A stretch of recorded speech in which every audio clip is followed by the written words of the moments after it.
Listen to me. If there was a wise man who would ever think of this, they would say in order to be superior to the man, you've got to be the man. For I am the man himself.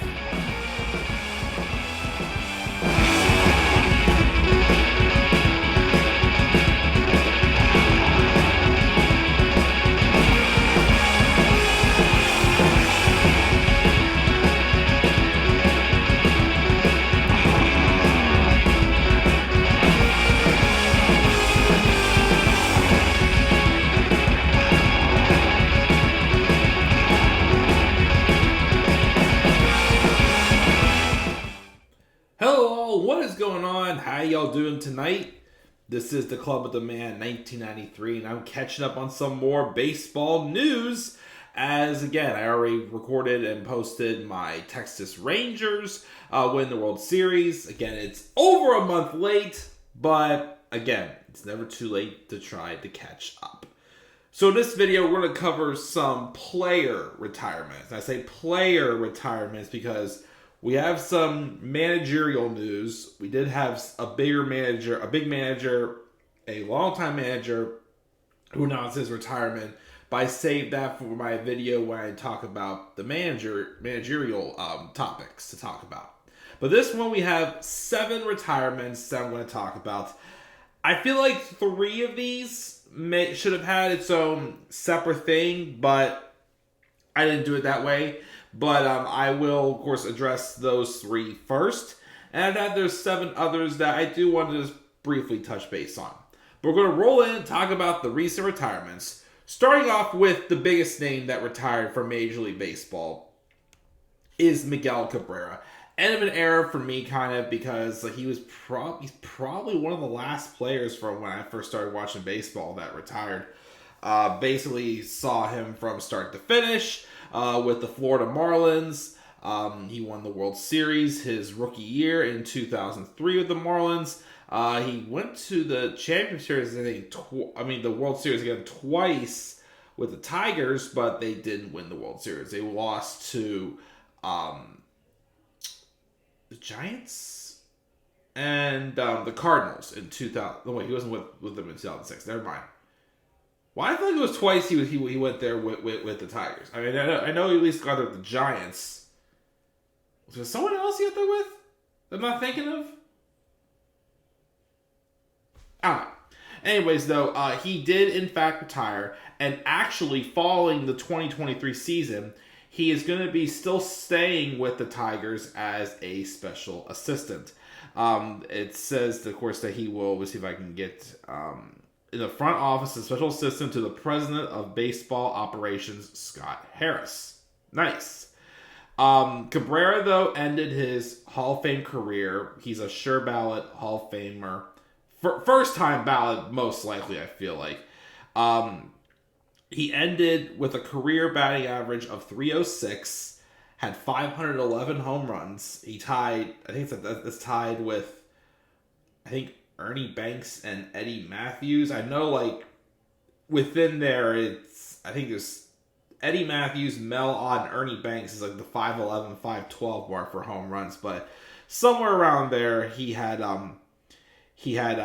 joined in and whatnot.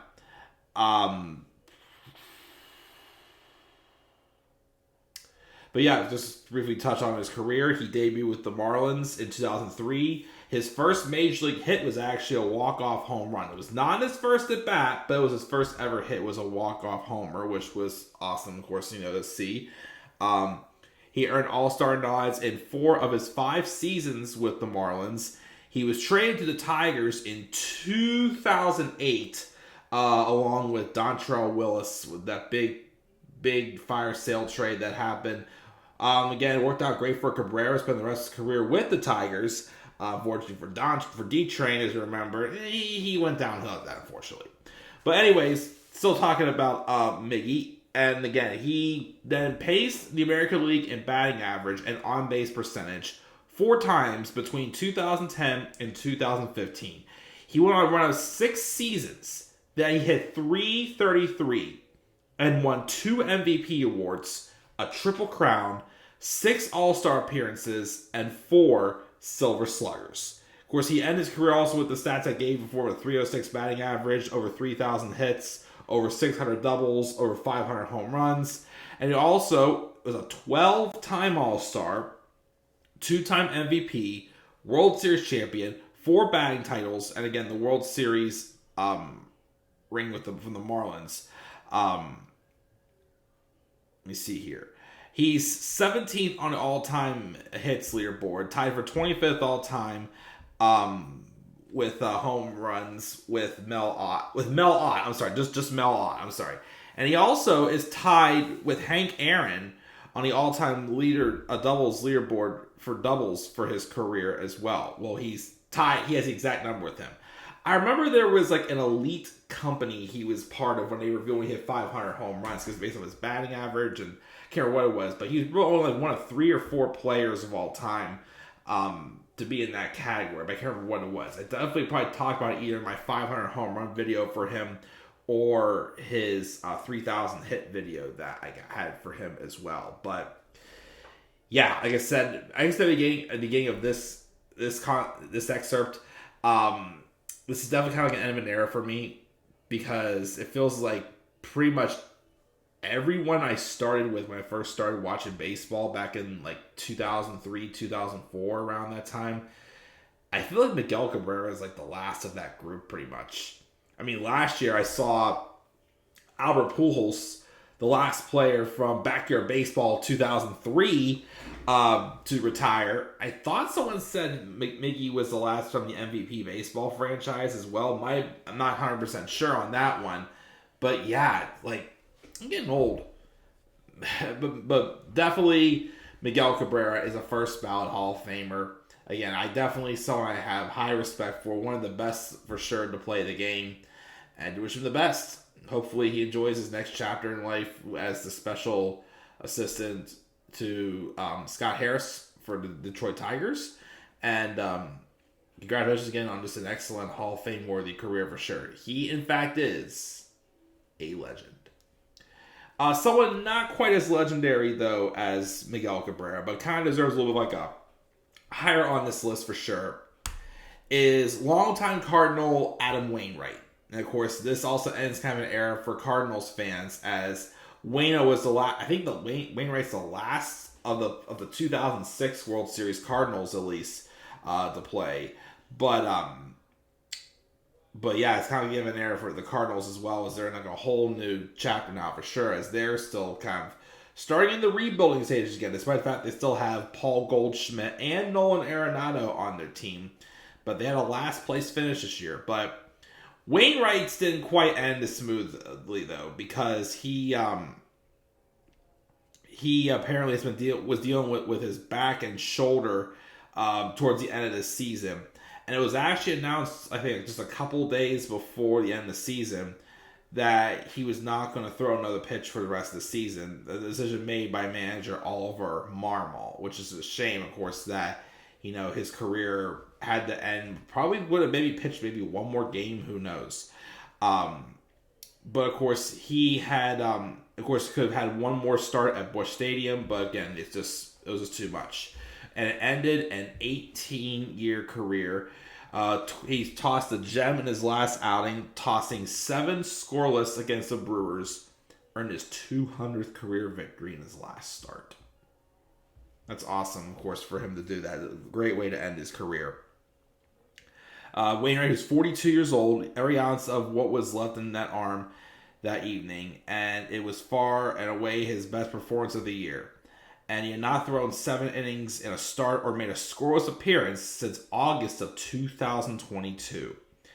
Of course, basically, if he wasn't going to be himself one last time, he thought, I'd hate to see the guy go out on a bad note, especially if he wasn't 100%. But I mean, I kind of agree. Like, how else could he gone out really better than getting like a milestone win number 200?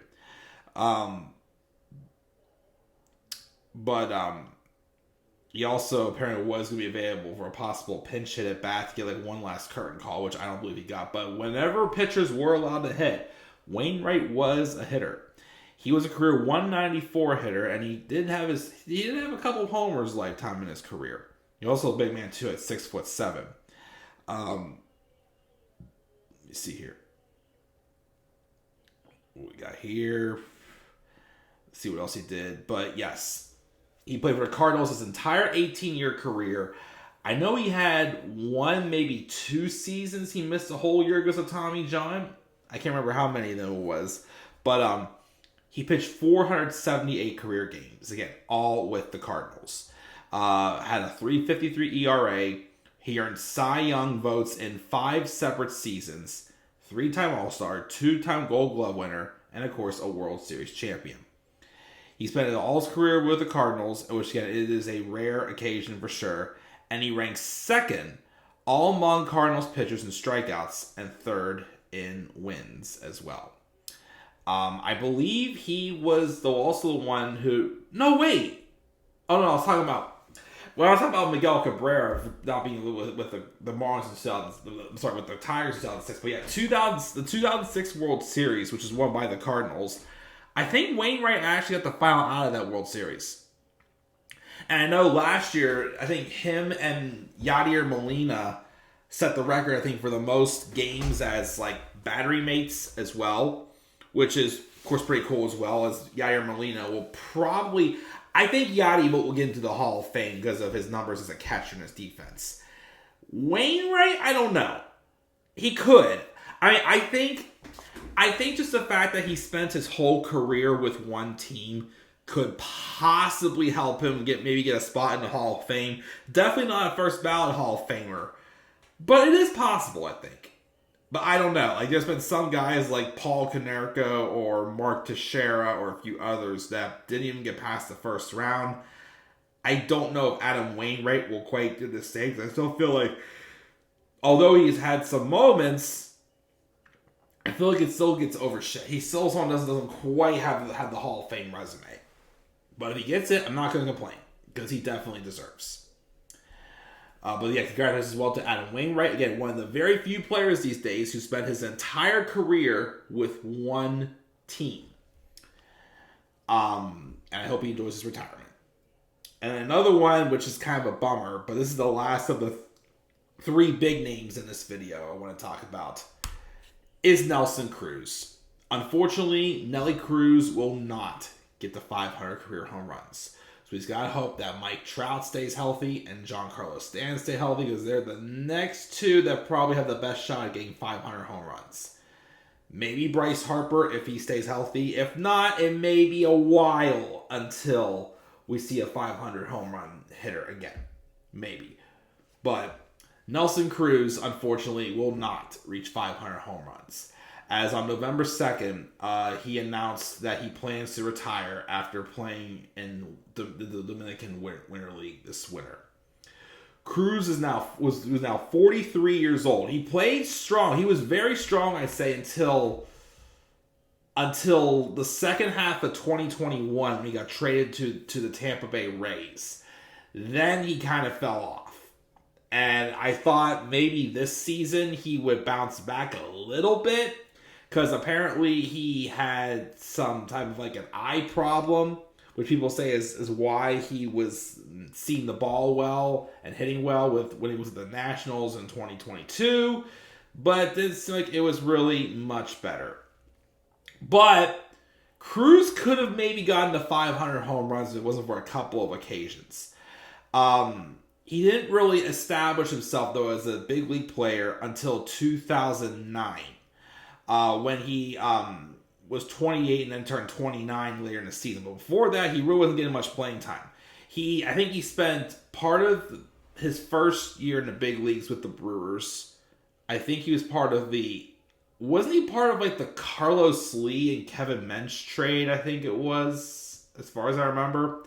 But he didn't really, start, because I remember there was a pitcher named Nelson Cruz. And at first, he was just called Nelson R. Cruz. Even thinking like the MLB The Show video game back in like 2009, even though he had a breakthrough season, he was still called Nelson R. Cruz in the game. But he was with the Brewers and Rangers from 2005 to 2008, but then he burst on the scene in 2009 when he hit 33 home runs with the Rangers and stole 20 bases. Nelson Cruz was a base runner at one point? Huh. But he was hampered, though, with some injuries his first couple years as an everyday player. Following that 2009 breakthrough season, he would hit 22 and 29 home runs next to the following two seasons. He helped the Rangers reach the World Series in 2010, 2011, but of course fell out offshore. Still remember when he just missed reaching for that David Freese triple that if he would have caught that, they would have gotten that first World Series ring in 2011 or whatnot, but didn't quite happen.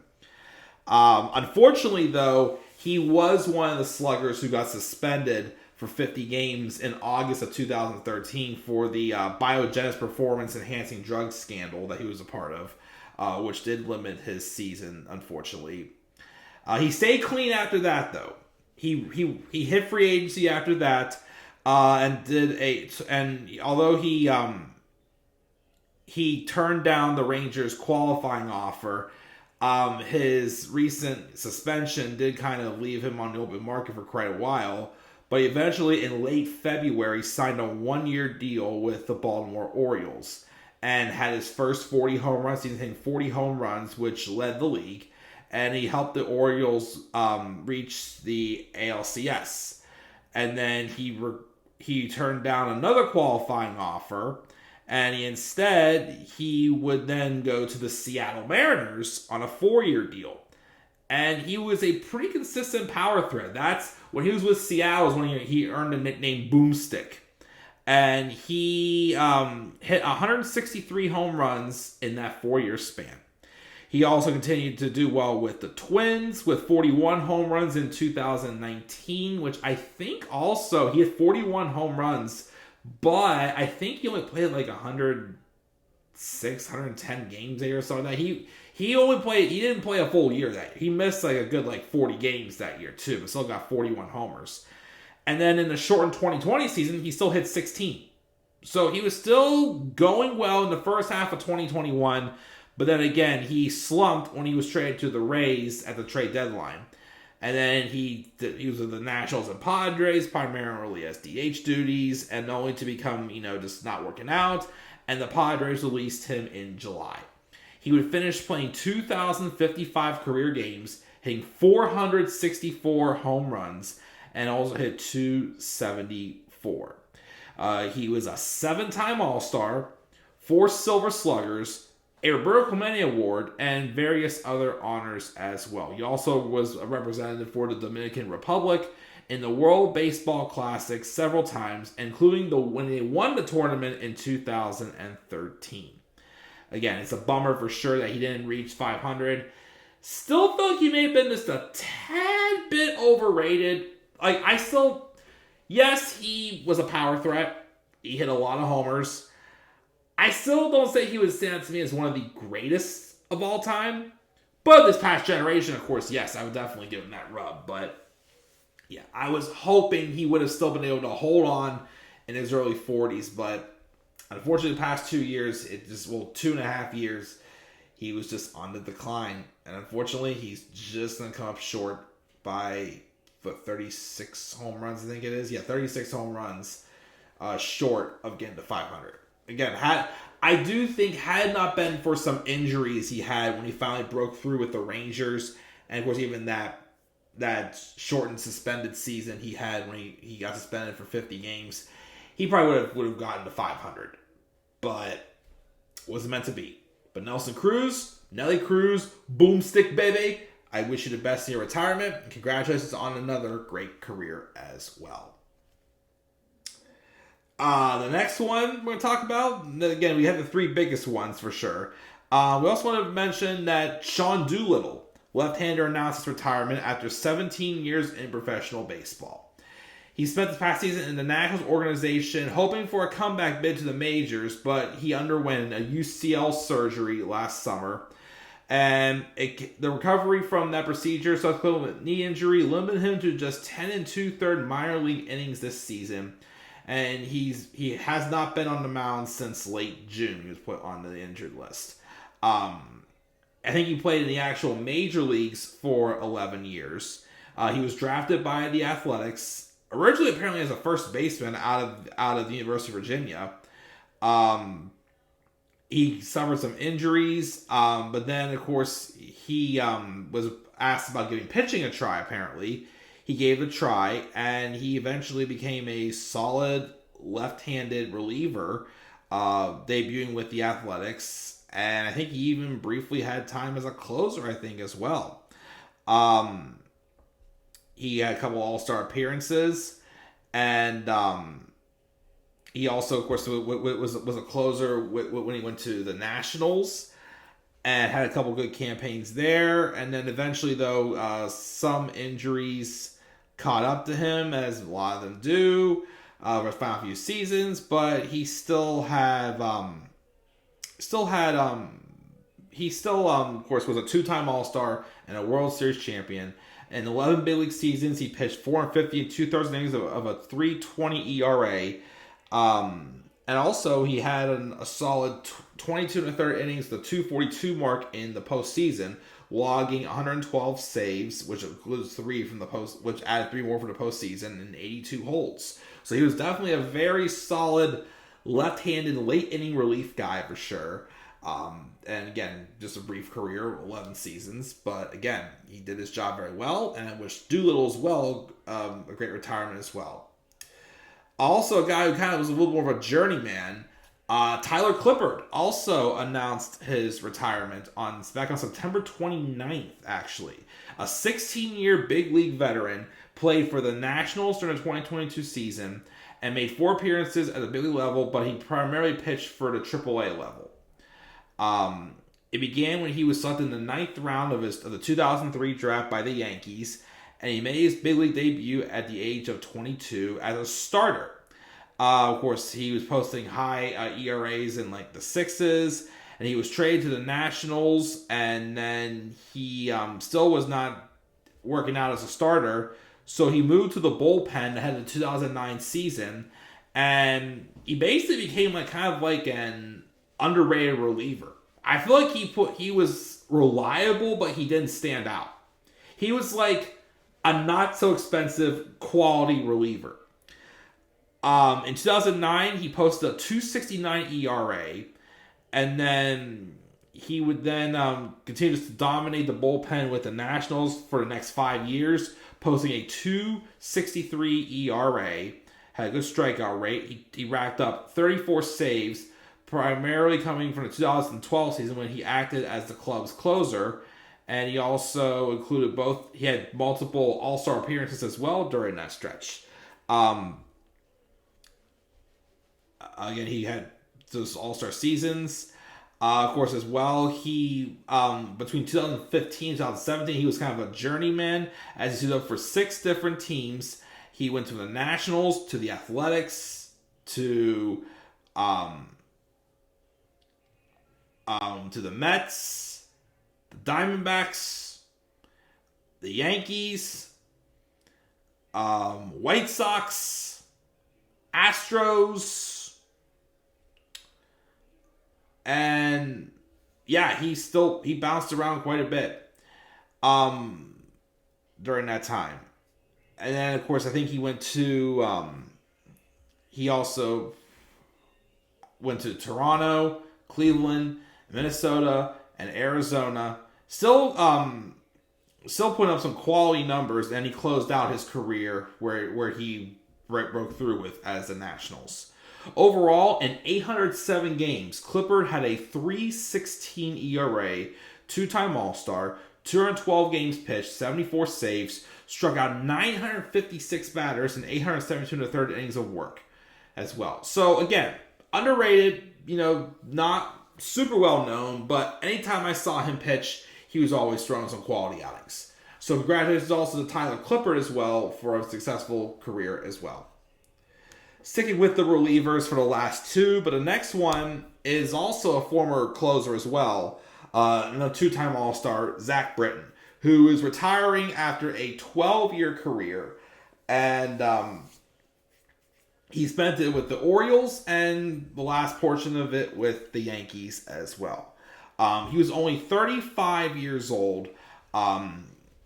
He was a rookie in 2011 with 154 in the third innings pitch and a 461 ball. And of course, like Clippard, he struggled as a starter.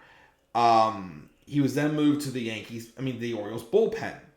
And of course, he immediately and dominated, one of the most dominating lefties between 2014 and 2016.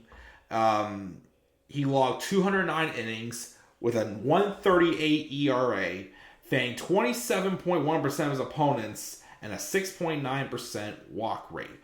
Let me see what else we got here. He made the All-Star team in 2015 and 2016, leading the league in games finished in both of those seasons. He topped the American League with 47 saves in 2016. He picked up another pair of saves and helped the Orioles run to the 2014 ALCS. And of course, they won't remember his infamous decision where Showalter decided to pitch Ubaldo Jimenez over Britton in the wild card game. But Britton effused praise for his former skipper, crediting Showalter for making his career what it was, and noting that such an esteemed managerial career shouldn't be defined, of course, by that decision. Of course, he would then get traded to the Yankees not long after that, at the 2018 trade deadline. And then, of course, he would re-sign with the Yankees on a 3-year deal, $39 million. They obtained a club option for the 4th season, but then, of course, the opportunity to opt out. The Yankees would exercise in the 4th year, though injuries derailed much of his final few seasons. And again, he wasn't really as dominating. He appeared in 136 games for the Yankees during regular season play, had 53 holds, 12 saves, and a 2.75 ERA. Of course, though, injuries, though, and a Tommy John surgery that kept him out for most of 2021 into 2022 when he faced only 9 hitters, and those were the final 9 opponents of his excellent career. In those 12 seasons, he had a 3.13 ERA, 154 saves, 61 holds, and 35 wins. He pitched a total of 641 innings during the regular season, 23 postseason frames, also with a 3.13 ERA. Again, he definitely isn't... again, 12 seasons, retiring at 35, probably because of injuries also. But he still was definitely, at one time, one of the most dominating left-handed relievers in the game. So congratulations also to Zack Britton on a well-done career as well. And finally, this one just happened Saturday. It was announced. Former Pirate Stephen Brault announced his retirement as well. He was drafted by the Orioles in 2013-11 in the 11th round, and he was acquired by the Pirates for a player to be named later, and that actually was what sent Travis Snyder to the Orioles back in January of 2015. Brault would then debut with the Pirates and served as a swingman while shuttling between the minors and AAA between 2016 and 2017. He was posting roughly league average results, 4.76 ERA and 68 innings of work. And then he finally got his first chance to stick to the majors in 2018 with a 4.61 ERA and 91 2/3 innings worked. Was primarily basically a multi-inning man from the Pirates bullpen. He did have some limited control issues, and he then began pitching as a member of the starting rotation in 2019, and he posted a 5.16 ERA. Kind of surprised for a Pirate. Sorry about that. But then in 95 2/3 innings, he worked as a starter, though he was back and forth between the starter and the bullpen, though, as well. His strongest season was actually the 2020 season. He was mostly in the rotation, posted a 3.38 ERA, though he was unable to build upon his strong campaign during that shortened season, as he was limited to 7 appearances due to a reoccurring left lat strain that saw him make his first start of the season in August before promptly returning to the injured list in September. He was then designated for assignment following the 2021 campaign, and then he caught on with the Cubs on a minor league deal. But again, he battled injuries, but he managed to still debut with the Cubs on the 4th of July that year. And then he posted a 3 ERA, an ERA of 3, making 9 short relief appearances before a shoulder injury ended the season. And then he pitched for an independent league in 2023, but he did it as an outfielder instead of a pitcher. And then he decided to call it a day. He ended his major league career with a 4.73 ERA and 299 strikeouts and 352 and a third inning work. Thank you for your contribution, Stephen Brault, and hope you enjoy your retirement as well. And that was what I talked about. Probably the first 3 a lot more, of course, as they for sure deserved. The other ones, again, they definitely great job for their careers as well, but definitely those are 3 big names that we're going to now be missing for the 2024 season. But all 7 of those guys, I wish them the best in their future endeavors, and hopefully they do enjoy their retirement and whatever they do next in life. So guys, those are my thoughts on those 7 retirements. Again, we got Miguel Cabrera, Adam Wainwright, Nelson Cruz, Sean Doolittle, Tyler Clippard, Stephen Brault, and I'm missing one. Which one is it? Come on, don't tell me. Come on, why am I drawing a blank? Drawing a blank completely. I'm going to see it in a second here, and I'm going to completely regret that I forgot it. And it's probably Zack Britton. Sorry about that. Zack Britton as well.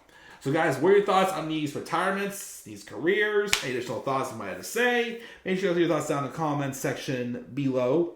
And be sure, as always, to slap a like on the video and subscribe for more content to my channel. And follow me on Twitter as well, the Club of the Man 93. And you may also follow me on TikTok and Instagram at the Club of the Man 1993. Until then, guys, I'm checking out. I'll catch y'all later. Have a great rest of your night. And do not forget, in order to be superior to the man, you've got to be the man. And for I am the man himself. And that is not just an opinion. That is a fact of life. Yeah!